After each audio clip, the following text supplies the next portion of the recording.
આપણા આ કાર્યક્રમના ચોથા વક્તા એવા શ્રી સુભાષભાઈ ભટ્ટ આપણી સમક્ષ વાત કરવા આવી રહ્યા છે, જેનો ઉલ્લેખ મેં આરંભે કર્યો એમ આત્મજ્ઞાન અને સાધના પથનું અંગ્રેજી અનુવાદ જે ઉપાધ્યાય ભુવનચંદ્રજી મહારાજ સાહેબે કર્યો ને તાજેતરમાં પ્રકાશિત થયો, એ અંગ્રેજી અનુવાદના સંદર્ભમાં તેઓ વાત કરવાના છે. પોતે અધ્યાત્મ માર્ગના પથિક, ચિંતક, લેખક, અનહદ બાનીના સાધક, સૂફી ઝેન જેવી કેટલીય ધારાઓને જેણે અનુભવીને આત્મસાત કરી છે એવા સુભાષભાઈ, હિમાલયના અવિરત પ્રવાસી એવા સુભાષભાઈ, અને બીજું ઘણું ઘણું ઘૂંટીને પી ગયેલા સુભાષભાઈને આપણે એમ કહીએ કે આ પુસ્તક ઘૂંટડે ઘૂંટડે પીતા પીતા આપને જે અનુભવાયું તે આપ અમારી સાથે વહેંચો. પ્રિય સુભાષભાઈ ભટ્ટ. 25,000 વર્ષમાં વિસ્તરેલી જીન ચૈતન્યની ઊંચાઈને ઊંડાઈને વંદન કરું છું. નામ બોલીશ તો હું કંઈક અવિવેક કરીશ, નામ જતા કરું છું. મને સાહેબ ખેરાબાદી કરીને એક સૂફી ફકીર મસ્જિદની બહાર ભીખ માગતો. છેલ્લા દિવસો ચાલે, છેલ્લી પળો ચાલે, મૃત્યુ નજીક, ત્યારે ખેરાબાદીએ અલ્લાહને એવી બંદગી કરી કે ભીખ માગી છે આજીવન, કોઈ કામ ક્યારેય કર્યું નથી, બંદગી કરી છે આજીવન. અનેક લોકોએ મારા કંતાન ઉપર ખોટા સિક્કા ફેંકીને વયા ગયા છે. કેટલાય ખોટા સિક્કા મેં લીધા છે, ક્યારેય કોઈને બોલાવીને એમ નથી કીધું કે આ ખોટો સિક્કો છે, પાછો રાખ. પહેલી વાર તારા સ્વર્ગમાં એક ખોટો સિક્કો આવે છે અને તું નાનો પડતો. એમ હાવ આ સ્ટેજ ઉપર અનેક પૂજ્યશ્રીઓ વચ્ચે હાવ નકરો ખોટો સિક્કો આવ્યો છે, થોડી મિનિટ ચલાવી લેજો માફી સાથે. મિત્રો, નામ બોલાણા અને મને યાદ આવતું ગયું, 3 દાયકા પહેલાં હું પણ તિથલ ગયો છું, નંદીગ્રામ ગયો છું. આ પુસ્તક વિશે બહુ વાતો, આ પુસ્તક મને તિથલના આશ્રમમાંથી જ મળ્યું છે. કદાચ કીર્તિ વિજયજી મહારાજે મને આપેલું. એની વાતો મકરંદભાઈ સાથે બહુ કરી છે.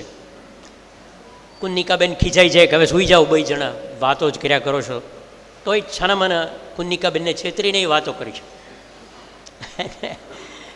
ખબર નહીં, એ વાત પાછી મારે કરવાની આવે છે. મિત્રો, ભારત છે ને એ 2,500 નહીં પણ 5,000 વર્ષમાં વિસ્તરેલો એક સાધુત્વનો પ્રયોગ છે. સાદો પ્રયોગ. આપણે સવારે 9 વાગે ઓફિસમાં આવે ને સાંજે 5 વાગે એસી બંધ કરીને વયો જાય, એને વૈજ્ઞાનિક કહીએ છીએ. પણ 24 કલાક 7 દિવસ જિંદગીના બધા શ્વાસ ન્યોછાવર કરી દેતા ખરા વૈજ્ઞાનિકો આ બધા સાધુઓ છે. એ શું છોડી દીધા પછી બચી જાય છે એનો પ્રયોગ આ છેલ્લા 5,000 વર્ષથી ભારતમાં ચાલે છે. બધી જ ધારાઓએ આ પ્રયોગ કર્યો છે કે વસ્ત્રો તજી દઉં તો હું બચી જાઉં છું, નામ છોડી દઉં, કામ છોડી દઉં, ગામ છોડી દઉં અને હું બચી જાઉં છું. એટલે જે બચી જાય છે એની ચેતનાની વાતો કરતા આ બધા લોકો છે કે શું છોડી દીધા પછી, બધું જ છોડી દીધા પછી શું બચી જાય છે? તો એ ચૈતન્ય છે. અને એ ચૈતન્યની જ્યોતની સામે જિંદગીના બધા જ શ્વાસ ન્યોછાવર કરતા આ બધા સાધુઓને વંદન કરું છું.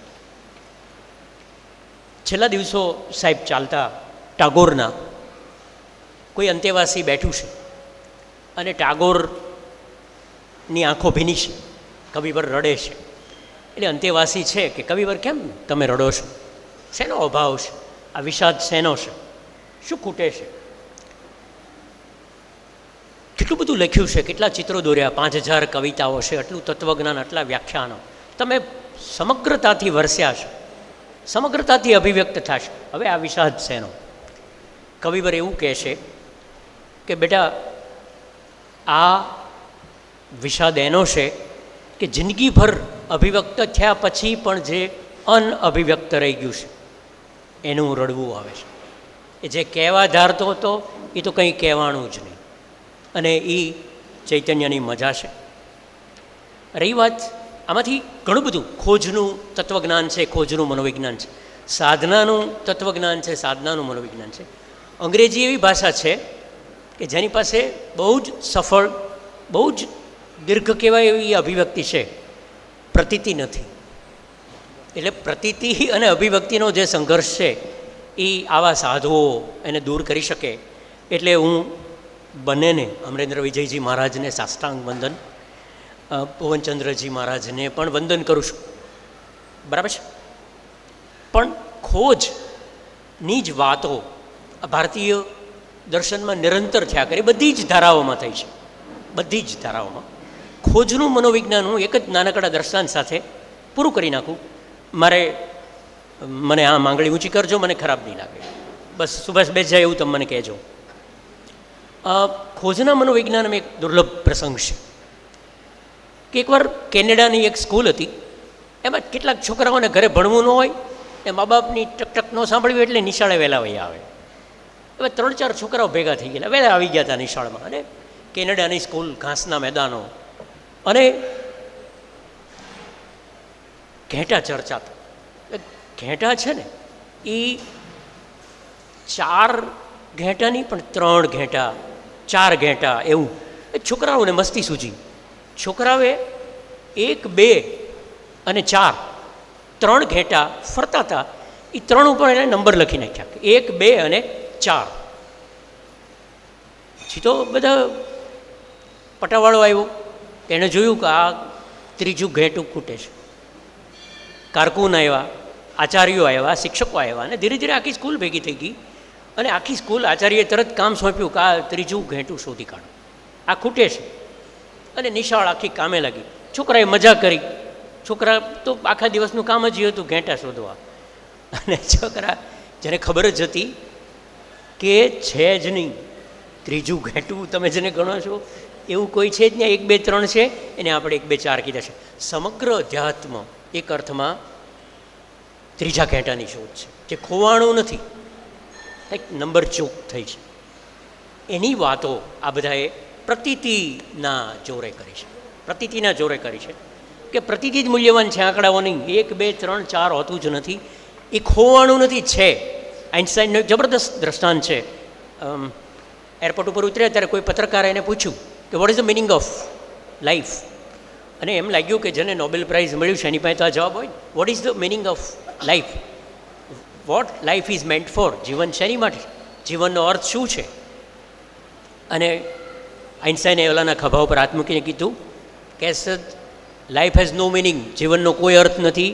વી are simply the by product of that. આપણે જીવનની આડ પેદાશ છીએ, કોઈ અર્થ નથી. પત્રકાર થોડો હતાશ છે, થોડેક દૂર ગયો એટલે આઇન્સ્ટાઈને એને બોલાવ્યો, કંઈ આવો. પછી એને ખભે હાથ મૂકીને કીધું કે though there is no meaning of life, ભલે જીવનનો અર્થ ન હોય, શોધી કાઢ એકાદો, બનાવી નાખ. આ અધ્યાત્મ એટલે જીવનને અર્થ આપી દેતી વિધિ, એક જીવનને પર્પઝ આપી દેતો, ધ્યેય આપી દેતું, લક્ષ્ય આપી દેતું એક જીવનશૈલી છે. એને ફરી વંદન. કૃષ્ણમૂર્તિનું એક જબરું વાક્ય છે. કૃષ્ણમૂર્તિએ એવું કીધું કે map is not the journey. યાદ રાખજો, નકશો છે એ યાત્રા નથી. નકશો છે એ યાત્રા નથી. Menu is not the food. તમે કોઈ રેસ્ટોરન્ટમાં એવા લોકો જોયા કે રેસ્ટોરન્ટમાં જાય ને 250 વસ્તુઓની યાદી વાંચે કે આ રેસ્ટોરન્ટમાં 250 વસ્તુઓ મળે છે, ને પછી રાજી થતાં થતાં ઓડકાર ખાતા ખાતા બહાર નીકળે? નહીં. વાંચવાથી ખાવાનો આનંદ મળશે નહીં. આ બધા જબરદસ્ત ગ્રંથો છે, પણ map is not the journey. Journey તો જો હું આને અનુસરું તો શરૂ થાય. હું આ વાંચ્યા કરું તો હું 300 વર્ષ આપે કે 30,000 વર્ષ આપે તોય હું પૂરું વાંચી ન શકું. પણ કેન આઈ સ્ટેપ ધીસ? એટલે map is not the journey, food is not, menu is not the food. સમગ્ર દર્શન, વિશ્વનું બધું જ દર્શન આમ સહેજ ખરબચડો વિભાગ પાડીએ કુમારપાળભાઈ તો 2 જ છે. એક સાંખ્ય છે ને એક યોગ છે. એક વર્ગ એવું માને છે કે જાણી લેવાથી બધું મળી જાય છે. એક વર્ગ એવો છે જે મથામણ કરવાથી મળે છે એવું માને છે. યોગ છે એ મથામણ છે, સાંખ્ય છે એ જાણી લેવું છે. કેટલાક એવા છે આ પાર એક ત્રીજી જગ્યાએ ઊભા છે જેમ કહે છે કે સાંખ્ય યોગ છે ને યોગ્ય સાંખ્ય છે, પણ અહંકારને છે ને આ કાંઠે મજા નથી આવતી. અહંકારને સામે કાંઠે જવું છે. અહંકારને એવું લાગે છે કે સ્વર્ગ અહીંયા છે તો કે એની સામે છે, સ્વર્ગ સામે છે. એક વખત એક એવી રમૂજ છે પશ્ચિમમાં. એક વખત દવા વેચનારો ને માથું દુખતું હતું. દવા વેચે છે જે માથાના દુખાવાની, એને માથું દુખતું હતું. એટલે એ દુકાન છોડીને સામે કોફી શોપમાં કોફી પીવા ગયો. એટલે કોફી શોપ એની જાણીતી, કારણ કે દુકાન સામે છે. એણે ઓલી જે છોકરી કોફી આપનારીને કીધું કે કોફી આપ બેટા, મને માથું દુખે છે. પછી પૂછ્યું બોલા શર્મા ક્યાં ગયા, કોફી શોપના માલિક? એ કે એને માથું દુખતું હતું, એ સામે દવા લેવા ગયા છે. એટલે આ અહંકાર એવું માને છે કે સામે કાંઠે છે, એટલે હું મથામણ કરું. અને આખરે તમે જુઓ ને, અહંકારને સામે કાંઠે જવું છે એટલે બે વર્ગો આપણે ત્યાં બેઠ્યા, એક સંદેહ અને એક શ્રદ્ધા, એક પ્રયાસ અને એક પ્રસાદ. પ્રયાસ એક ઉંમર એવી જ હોય કે જે પ્રયાસની હોય. આપણને એવું જ માનીએ છીએ કે મારું હલ્લેસું જેટલું મથામણ કરશે એટલી જ હું ગતિ કરીશ. 50-75 વર્ષ 80 વર્ષ હલેસું માર્યા પછી જેવી જેની પરિપક્વતા, જેવી જેની પરિશુદ્ધિ, એ ઉંમરે એને ખબર પડી જાય કે પ્રયાસથી નથી મળતું, પ્રસાદથી મળે છે. પણ જીન દર્શનની મજા એ છે કે જેણે પ્રયાસને પણ બહુ જ મોટું શિખર આપ્યું છે કે પ્રયાસ પણ મૂલ્યવાન છે. પ્રસાદની રાહે હું બેસીશ નહીં, પ્રસાદને યોગ્ય બનીશ. એટલે આમાં છેલ્લું ચેપ્ટર ગ્રેસ ઓફ ગોડ છે, એ અદ્ભુત છે. જો એ ન કહો, બહુ ઓછા પાના છે, બહુ જ ઓછા પાના છે, પણ grace is the ultimate peak છે, જ્યાંથી આપણને ખબર પડે છે કે હલ્લેસામાં થાકીએ, હલ્લેસા છૂટી જાય પછી જે આપણા હાથમાં રહે છે એ તો પ્રસાદની રાહ છે. અને એ પ્રસાદ છે એ થાય છે. એટલે સવાલ ને ઉત્તર ને આપણે તો અત્યારે એવી એક કટોકટી, આપણી જે ઓલી આત્મખોજની જે કવિતા હતી સાહેબ, એ આત્મખોજની કવિતાએ ટેકનોલોજી એની ઉપર બહુ જ કુઠરાઘાત કર્યો છે. કવિતા રહેવા નથી દીધી, બધાના જવાબો આપી દીધા. હવે સમસ્યા એ છે કે બધા જ ઉત્તરો છે. ઉત્તર હોવું એક વાત છે ને સમાધાન હોવું એ જુદી વાત છે. સવાલમાંથી જે મળે છે એ ઉત્તરો મળે છે, સવાલમાંથી થાકી જવા પછી સમાધાન મળે છે. ઝેન દર્શન એવું કહે છે, ઝેન દર્શન એવું કહે છે કે ઝેનની અંદર સંબોધિ મળે, નિર્વાણ મળે, પ્રજ્ઞા પામી જઈએ પછી, બુદ્ધત્વ આવી ગયા પછી એ પણ એવી નથી કે જેમાં બધા જ સવાલોના ઉત્તરો છે. ખરી ભૂમિ કઈ છે કે એમાં સવાલ ખરી પડે છે, ઉત્તરો આવતા જ નથી. એ ઉત્તરો સવાલ ખરી પડે. નીકળ કેટલાક બૌદ્ધિકો એવા છે કે સવાલમાંથી જે જવાબ મળે એ જવાબમાંથી કેટલાક સવાલો ઊભા કરે, અને ત્યાં તો 80-85 ઓલો કાળ આવી હાથ પકડી લઈ જાય, ફરી વાર આવજે, હાલ તું નીકળ. તો આ જે છે, આ સંબોધિ છે, એ સમાધાન છે. અને એ સમાધાન જવાબોમાંથી નથી આવતું, સવાલોના ખરી પડવામાંથી આવે છે. મેસ્લો નામના એક મનોવૈજ્ઞાનિક જબરી વાત કરી. મેસ્લોએ કીધું કે જે કેટલાક કમનસીબ હોય છે એને ઈશ્વર જન્મે ત્યારે એક હથોડી આપે છે. એટલે જેને હથોડી મળે છે ને એ આજીવન ખીલ્લી જ શોધ્યા કરે છે. એટલે સવાલો મળ્યા, બુદ્ધિ મળી, એને ભારે કરી. આપણને એમ થાય કે આ બુદ્ધિ મળી છે એ કોઈ આશીર્વાદ છે કે શ્રાપ છે, એવું લાગે, નિરંતર લાગે કે આ કંઈક મારી સાથે, બાકીના જગત આખું મજા કરે છે ને હું કેમ આ પીડા ભોગવું છું. તો એ એની વચ્ચેનો જવાબ છે.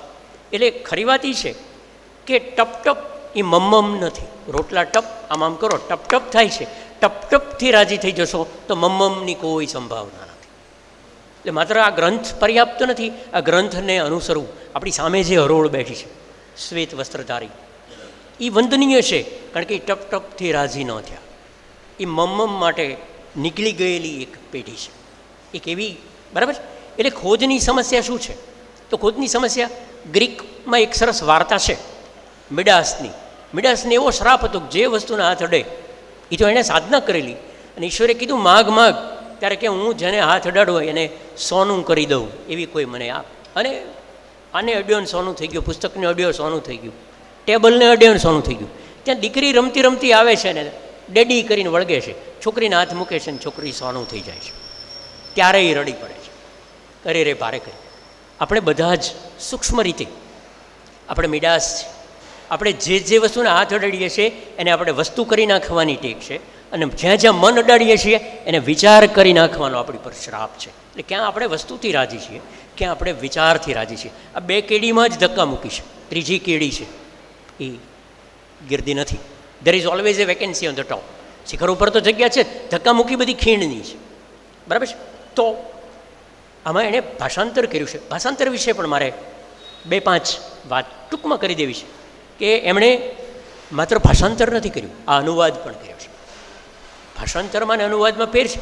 ભાષાંતર છે ને એ ભાષા જ છે, અનુવાદ છે, એમાં ભાવ પણ પકડાય છે. પણ કોઈ વસ્તુ ગુજરાતીમાંથી લેવી, અંગ્રેજીમાં મૂકવી એ પર્યાપ્ત નથી. ગુજરાતીમાંથી અંગ્રેજી તો આવ્યું, પણ અનુવાદ પણ આવ્યો છે, એમાં ભાવ પણ આવ્યો છે, અને એ ખૂબ અઘરું કામ છે. એટલે વ્યક્તિત્વ પકડાય. જો ભાષાંતર થાય તો શું એની મર્યાદા છે કે વ્યક્તિત્વ આવે હાથમાં, ચારિત્ર ન આવે. ચિત્ત પકડાય, ચૈતન્ય ન આવે. પ્રતિભા પકડાય, પ્રતીતિ ન પકડાય. અર્થ પકડાય, દર્શન ન પકડાય. પછી એટલે ક્યાં શ્રી રમણ ક્યાં મૌનમાં વયા ગયા. અમરેન્દ્ર વિજયજી મહારાજની મૌન પળો કઈ હતી. શીલચંદ્ર સૂર્યજી મહારાજ બોલે ત્યારે તો બધા બેસે, પણ જ્યારે એ આકાશમય થઈ જાય, અવકાશમય થઈ જાય, એની આસપાસ એક સેક્રેડ સ્પેસ રચાય, એ પુસ્તકમાં નહીં આવે, એ તો એની પ્રેઝન્સમાં જ છે. તમારે કોઈ કેટલો પૈસાદાર છે એ પાસબુક જોઈને નક્કી કરી શકશો, પણ કેટલી પ્રજ્ઞા છે એની પડખે બોલે ત્યારે નહીં, મૌનમાં હોય ત્યારે બેસજો તો તમને પકડાશે. મહારાજ સાહેબ પાસે મને કોઈ કે એમનું વ્યાખ્યાન સાંભળવું છે કે એમની પાસે 10 મિનિટ બેસવું છે, તો એમ કહીશ કે મારે એમની પાસે 10 મિનિટ, ભલે બોલતા ન હોય. મને કોઈ પૂછે કે તથાગત બુદ્ધ ઉપર 2 લાખ પુસ્તકો છે, તમારી વાંચવા છે કે તથાગત આવ્યા છે સાંજે 10 મિનિટ નદી કિનારે બેસવાના છે, તો હું એ ઓપ્શન પસંદ કરીશ, ગ્રંથો જતા કરીશ. તમે જુઓ કે 2 લાખનો કે 5 લાખનો ફોન હોય, ગંગા કિનારે કે નર્મદાના કિનારે મૂકી દો તો 3 દિવસ પછી લેવા આવો તો એ ફોનનો ફોન જ રહેશે.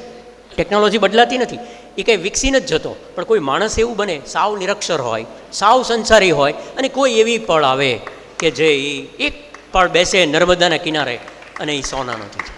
તો that is the touch of consciousness. મને એવું લાગે છે. એક પળ માટે તમે વિચારો કે સોક્રેટિસ છે, એ હું જાઉં છું, સોક્રેટિસના છેલ્લા શ્વાસ ચાલે છે. સર, સોક્રેટિસના છેલ્લા શ્વાસ ચાલે છે, એટલે એને સંભાળ રાખનારો મને એમ કહે છે કે સુભાષ તું થોડી વાર બેસ ને, સોક્રેટિસનો સંભાળ લે ને, હું આવું વૈદ્યને લઈને. વૈદ્યને લઈને આવે છે, ત્યાં વાર લાગે છે, અડધી કલાક થાય છે, અને એ વૈદ્યને લઈને આવે છે ત્યાં સોક્રેટિસ વયા જાય છે. પછી ઓલો પૂછે છે એનો શિષ્ય કે શું બોલતા હતા, એટલે હું એને એમ કહું છું કે અડધી કલાક બોલ્યા. એ કે શું કીધું? મેં કીધું મને ગ્રીક નથી આવડતું. આ સમસ્યા છે. છેલ્લી પળો સોક્રેટિસની આપણને ખબર નથી. અમરેન્દ્ર વિજયજી છે, એ ગુજરાતીમાં બોલે તો મને ખબર પડે, સંસ્કૃતમાં બોલે તો મને ખબર નથી. શ્રી રમણ મૌનમાં જ બોલતા, ભાગ્યે જ બોલે, ભાગ્યે જ આમ લાકડી ફેરવે. હું બહુ અનેક વાર ગયો છું. એક દુર્લભ વાત મને કુમારપાળભાઈ યાદ આવી. તમે બહુ સરસ યાદી બોલ્યા કે કોણ કોણ પ્રભાવિત થયું. આપણે એની પ્રશસ્તિ કરવા ભેગા થયા છે. એકવાર રાજેન્દ્ર શુક્લ સરાયમાં મારા ઘરે રોકાવાના હતા. રાત્રે અમે પરોઢ સુધી બેઠેલા. પછી મેં કીધું કે બાપુ તમારી આરંભની કવિતા અને આ પાછલી કવિતામાં તો બહુ જ મોટો પરિવર્તન છે. આ જે પાછળ આવ્યું એ શું થયું? આરંભનો જે પહેલો કાવ્ય સંગ્રહ છે એ હવે અધ્યાત્મની ખોજનો નથી. મેં કીધું આવું ક્યારે બન્યું? ભગવંત મને એણે કીધું કે સુભાષ હું રમણ મહર્ષિના આશ્રમમાં રહ્યો ત્યારે મેં એવું પૂછ્યું કે તો લાંબુ રોકાણા છો ને રમજાન? મેં કીધું કે તો લાંબુ રોકાણા છો? એ કે નહીં, એક જ રાત. આ પણ કશું કેવું છે જે તરત જ બદલી નાખે છે. એટલે એ છે વિસ્ફોટની પળસ. આ વિસ્ફોટની પળ છે ને, અલ્લાહના જે 99 નામો છે એમાં એક અલ ફતા નામનું નામ છે. 99માં એક નામ એવું છે અલ ફતા. અલ ફતા એટલે કોઈ ઉઘાડની પળ, જેની કોઈ તમે તૈયારી જ ન કરી. કોઈ ઉઘાડની પળ. એ કરુણાઈ છે, એ પ્રસાદ પણ છે. એ તમે થાકી જશો, હાંફી જશો, બધા જ હથિયારો એટા મૂકી દેશો ત્યારે સામેથી પકડશો. એ કેટલાક એવા નસીબદાર હોય છે જેને આમ નામ આવે છે, બરાબર? તો એ અલ ફતાની પળ છે. એ તીર વાગે ત્યારે તમે એ કયું તીર છે ને ક્યાં લાકડાનું બન્યું છે, એની લંબાઈ કેટલી, પહોળાઈ કેટલી, એવી તમે તૈયારી નથી. આ તથાગતનું વાક્ય છે, મારું નથી. મકાન સળગતું હોય ત્યારે આગના કારણો ક્યાં છે, આગના ક્યાં ક્યાં નામો છે, વિશ્વની ભાષામાં આગ કોને કહેવાય, એવી તમે ચર્ચા તમે બારી ખોલીને ઠેકડો મારો છો. આ પ્રજ્ઞાની ખોજ, સંબોધિની ખોજ, પરમની ખોજ છે. એ જેનું આગ લાગેલી હોય ને મકાન છોડીને ભાગ્યા છે, જેને તીર ફેંકીને ભાગ્યા છે કે નહીં આ નથી ખપતું, આ મારે જીવન નથી જોતું, બધામાં એક સરખી વાત છે. બધું કર્યું અમરેન્દ્ર વિજયજી, ઘણું બધું કર્યું. અને છેલ્લે બધી જીવનની સરસ અદ્ભુત વાતો મેં અગાઉ સાંભળી જેની મને બહુ ખબર નહોતી. તો આ છે ના ઊંધી વળી ગઈ, હવે તરવું જ પડશે. મકાન બળે છે, હવે ભાગી જ જવું પડશે. આ તીર કાઢવું પડશે. વાવાઝોડામાં પોતાનું કેન્દ્ર ખોવાઈ જાય, ઉત્તર કામ ન લાગે, સમાધાન આવે નહીં, ઉત્તરો સામે પ્રશ્નો થયા કરે, અવકાશ જોવા ન મળે, હળવાશ જોવા ન મળે, મોખળાશ જોવા ન મળે. એવી ફ્રેન્ચ ભાષામાં કલ દ સેક નામનો સરસ શબ્દ છે. કલ દ સેક એટલે એવી બંધ ગલી કે જ્યાંથી બીજે ક્યાંય ન જવાય. એવી ગલી કે જ્યાંથી બીજે ક્યાંય જવાય જ નહીં, ત્યાં ગલી પૂરી થઈ જાય છે. કલ દ સેક એટલે ક્લોઝિંગ કોર્નર, જે બંધ થઈ જાય છે. અને એવી પળ તમે અનુભવ કાં તો ભારે કરે, આ તો ભારે કરે. એ જે છે એમાં ઓચિંતાનો છે. એક અલફતાની પળ આવે અને બધું ખુલી જાય. કેવું ખુલી જાય કે રાશિદ ખાન છે એ ચિત્રો દોરવા માંડે ને પાબ્લો પિકાસો છે એ ગઝલ લખવા માંડે. એવી પળ કે તમે ધાર્યું જ ન હોય કે આ થોડું હોય, પણ આવું હોય. તમને ઘણીવાર એવું થાય, કેટલા માણસોને મળો કે આટલી બધી પ્રજ્ઞા એક માણસમાં કઈ રીતે હોય? તો એ ગ્રેસ છે, પ્રયાસ નથી. પ્રયાસ છૂટ્યો. હું એમ નથી કહેતો પ્રયાસ નકામો છે. મેં કીધું એમ જૈન દર્શને તો એની જબરદસ્ત પ્રશસ્તિ કરી અને સાચી છે કે બિલકુલ પ્રયાસ જરૂર છે. હું રાહ નહીં જોઉં, હું તો દોડીશ. પછી મને કે તથાગતની એક અદ્ભુત વાત છેલ્લી પળની ફરી ટાગોરની એક એવી કવિતા છે સાહેબ, છેલ્લા દિવસોમાં લખાયેલી ટાગોરની, અને આ ટાગોર જ કરી શકે, બીજા કોઈનું કામ નથી. ટાગોરે એવું લખ્યું છે કે તથાગત બુદ્ધ છે, પ્રજ્ઞા પામ્યા, સંબોધિ પામ્યા, બુદ્ધ થયા. પછી એણે નક્કી કર્યું કે પહેલી ભિક્ષા હું મારા ઘરે જઈને માગીશ, યશોધરા પાસે. બરાબર છે. અને એક એમાં ક્ષમા પણ હતી કે અમે તને મૂકીને વયો ગયો છું, માફી માગું છું. આવ્યા. અને ભારતીય ધારાની અંદર એક રિવાજ છે કે જ્યારે ભિક્ષુ ભિક્ષા લેવા આવે, બરાબર છે, કોઈ સાધુ ભિક્ષા લેવા આવે ત્યારે સંસારીને એને એક પ્રશ્ન પૂછવાનો અધિકાર છે. એ એક પ્રશ્ન પૂછ્યો યશોધરાએ કે ભગવંત મારે આપને એક પ્રશ્ન, ઓળખી ગયા કે અમારો પતિ હતો, 12 વર્ષથી વયો ગયો છે. પણ એને જોયું કે એની લાલી જુદી હતી, એની ગરિમા, એનો તેજ પામી ગયા યશોધરા કે આ બરાબર કર્યું છે. પણ યશોધરાએ પ્રશ્ન પૂછ્યો. ઐતિહાસિક રીતે આ પ્રશ્ન પૂછવાનો કે નહીં આપણને ખબર નથી, કારણ કે 2,500-3,000 વર્ષ પૂર્વેની વાત છે. પણ કવિવર ટાગોર એવું કહે છે કે આવું પ્રશ્ન પૂછ્યો. યશોધરાએ પૂછ્યું કે હે ભગવંત, તમે જે શોધવા ગયા હતા એ ઘરે નહોતું? આપણને બરાબર ખબર છે કે ઘરે જ હતું, પણ એ ઘરે નહોતું એમ સમજીને 12 વર્ષ નીકળો ત્યારે ખબર પડે કે ઘરે જ છે અથવા ઘરે પણ છે. આ જબરદસ્ત, આ પ્રયાસ અને પ્રસાદ વચ્ચેનું આ કોમ્બિનેશન છે. આ વાત ભાઈ સંશોધક મને કહેજો.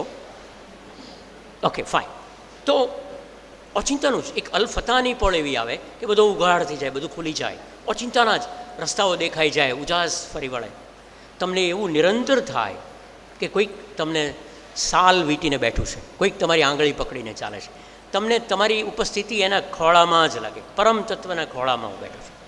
આ પ્રતીતિ અલફતાની તમે બરાબર જોજો. અંધારાવાળી ગુફા હોય, એમાંથી એક સૂરજનું કિરણ જો એક ધારાની જેમ, એક દોરીની જેમ પ્રવેશે તો આખી ગુફા જળાહળા કરી નાખે છે.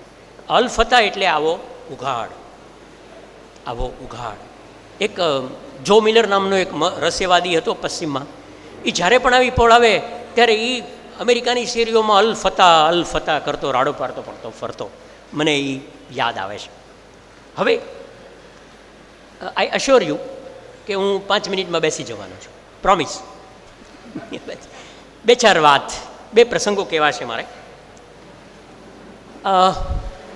જીવનનો બહુ જ ચર્ચા થઈ છે કે જીવનનો અંતિમ અનુભવ કોણ છે? જ્ઞાન છે કે આનંદ છે? જીવનનો અંતિમ અનુભવ આદિ શંકરાચાર્યને કોઈકે પૂછેલું, જીસસને પૂછેલું, ઓશોને કોઈકે પૂછેલું, અને બધા જ પ્રજ્ઞાવાન લોકોને આ પ્રશ્ન પૂછવાનો કે જીવનનો અંતિમ અનુભવ જ્ઞાન કે આનંદ.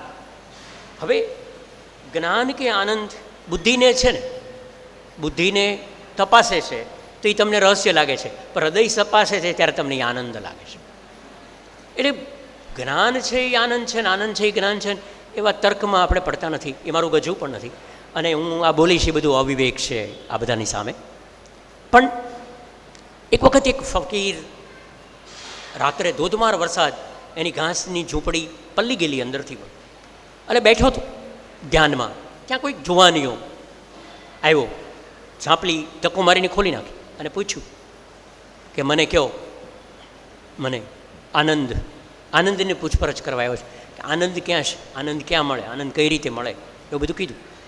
સાધુએ કીધું, ફકીરે કે હું જો સરસ ચા બનાવું, આપણે બી ચા પીએ પછી વાતો કરી. એ કે નહીં, મારે એટલો સમય, તમે મને અત્યારે કહો કે આનંદ શું છે, આનંદ કોઈ જ્ઞાન છે, આનંદ અનુભવ છે, ને બધી વાતો ચાલી. એટલે ફકીર અંદર ગયો, ટોપલીમાં 2 ફળ લઈને આવ્યો. ટોપલીમાં 2 ફળ લઈને આવ્યા, 2 ફળ એને દેખાડ્યા પેલા જુવાનિયાને કે જો આ ફળ છે ને એ જો તું ખાઈશ તો તને આનંદનું જ્ઞાન થઈ જશે, આ ફળ ખાઈશ તો તને આનંદનું જ્ઞાન થઈ જશે, અને આ બીજું ફળ ખાઈશ તો તને આનંદનું જ્ઞાન નહીં થાય, આનંદનો અનુભવ થશે. અને આ ફળની મર્યાદા એવી છે કે જો એક ખાઓ તો બીજું અદૃશ્ય થઈ જાય છે, કોઈ પણ એક જ ખાઈ શકાય એમ છે. તારે જ્ઞાન જોવે છે કે આનંદ જોઈશે? આપણે બધા જ મેટ્રો સિટીમાં ધક્કામુક્કી કરનારા આનંદનું જ્ઞાન જોવે છે, અનુભવ નથી જોતો. એટલે આપણે પૂછપરછ કર્યા કરીએ છીએ. એટલે આ વાત. અને વિનોબાજી એવું કહેતા કે એક ઉંમર આનંદની ખોજની હોય છે, આનંદની પ્રાપ્તિની ચિંતા હોય છે. બીજી એક ભૂમિકા સાહેબ એવી આવે કે જેમાં આનંદની પરિશુદ્ધિનો આગ્રહ હોય છે. માત્ર ખોજ પર્યાપ્ત નથી, માત્ર પ્રાપ્તિ પણ પર્યાપ્ત નથી. આનંદ પરિશુદ્ધ હોવો જોઈએ તો હું સ્વીકારું, નહીંતર હું ન સ્વીકારું. છેલ્લે as I promise you I will sit down just. છેલ્લી એક વાત મને રહીને અમરેન્દ્ર વિજયજી માટે પણ કહેવાની ઈચ્છા થાય છે. પૂજ્ય અને મારા ખૂબ પ્રિય શીલચંદ્રશ્રી મહારાજ, બધા જેમને આદર કરું છું એ બધા બેઠા છે પાછળ. એક વખત એક મોટી હવેલી હતી, બહુ જ સમૃદ્ધ પરિવાર ત્યાં રહે, અને એમાં 3જી 4થી પેઢીએ બહુ જ સરસ સંગીતકાર કોઈ થઈ ગયો હશે, એની વીણા પડેલી. પછી તો ક્રમશઃ પછી તો ટેકનોલોજી આવી, ફોન આવ્યો ને મોબાઈલ આવ્યો ને કમ્પ્યુટર આવ્યું, પછી છોકરાઓ તો આ વીણા કોને કહેવાય એ ભૂલી ગયા, પડી હતી. ઓલા કામવાળા વાળે ત્યારે કોઈ તારને અડી જાય તો જણજણાટ થાય ખંડમાં, પણ કોઈને વીણા વગાડતા આવડે નહીં. પછી કંટાળી ગયેલા કે આ બધી ધૂળ ખાઈશ ને પડીશ ને, મૂકી દો ને જે હોય બહાર. દિવાળીમાં બધો ઉકળો કાઢીએ, કકળાટ કાઢીએ, એમ તમે હોટલે આ વીણા પણ મૂકી દો. એ લોકોએ વીણા પણ બહાર મૂકી દીધી, જેને જોતી હોય લઈ જાય. એક ભિક્ષુ ત્યાંથી પસાર થતો, સંગીતજ્ઞ હતો, એ ત્યાં હોટલે જ બેઠો. વીણા એણે પોતાના વસ્ત્રથી સાફ કરી અને હળવી એકલીને વીણા વગાડવાનું શરૂ કર્યું, અને બહુ જ સરસ રાગ શરૂ કર્યો. એ રાગ શરૂ કર્યો એટલે 2 જણા ઊભા રહી ગયા કે આ તો સરસ વગાડે છે. તે બીજા 4 જણા ઊભા રહ્યા. પછી ધીરે ધીરે ટોળું થઈ ગયું, અને બહાર 50-75 જણનું ટોળું થઈ જાય એટલે હવેલીવાળાને થોડી શરમ થઈ, એટલે એ લોકો બહાર આવીને બેઠા. પછી એક સરસ રાગ વગાડ્યો. પછી હવેલીના જે માલિક હતા વીણાના, એણે સાધુએ જઈને કીધું કે આ વીણા હું લઈ જાઉં. એટલે હવેલીવાળાએ તો કકળાટ કાઢ્યો હતો, એણે તો બહાર જ મૂકી હતી. એ કે ના જી મહારાજ તમે લઈ જાઓ. પછી મહારાજ એ હવેલીના માલિકના ખભા ઉપર હાથ મૂકીને એવું કહે છે કે આમ તો સાચું કહું તમને, વીણાનો જે માલિક હોય છે, વીણા જે ખરીદી હોય છે, વીણા જેની હોય છે એ એનો માલિક નથી હોતો. વીણાનો માલિક એ જ છે કે જેને વગાડતા આવડે.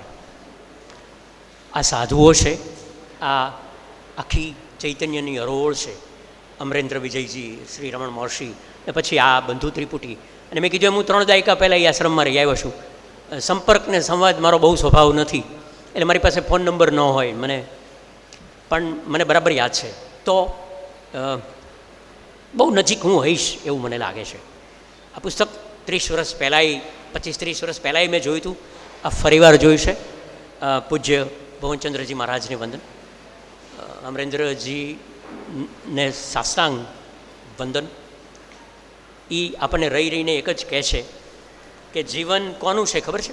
જેને વીણા વગાડતા આવડે. જીવન જીવે એનું છે. મળી જાય કે આ બેંકની પાસબુક આપીને એમાં એન્ટ્રી થાય એવો જીવનનો અર્થ છે નહીં. નીકળવું પડે. અહીં બેઠેલા દરેકને હું પ્રાર્થના કરું, અને આપણે સૌ પ્રાર્થના કરીએ કે આપણા જીવનમાં પણ ક્યારેક એકાદ વીણાનો રાગ ઓળખી જવાય એવી પ્રજ્ઞા અહીંયા બેઠેલા દરેક આપણને આપે. વંદન.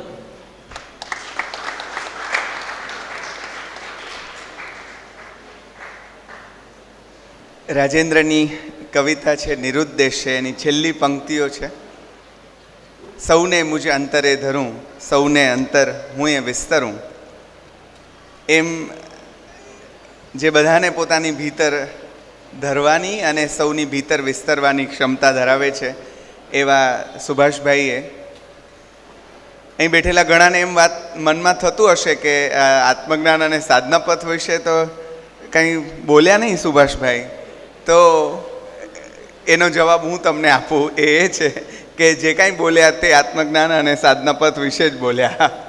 એટલે પુસ્તક શું કઈ દિશામાં આપણને લઈ જવા ઈચ્છે છે એની જે વાતો થઈ એ દિશામાં જઈએ તો આ વ્યાખ્યાન સાર્થક થશે.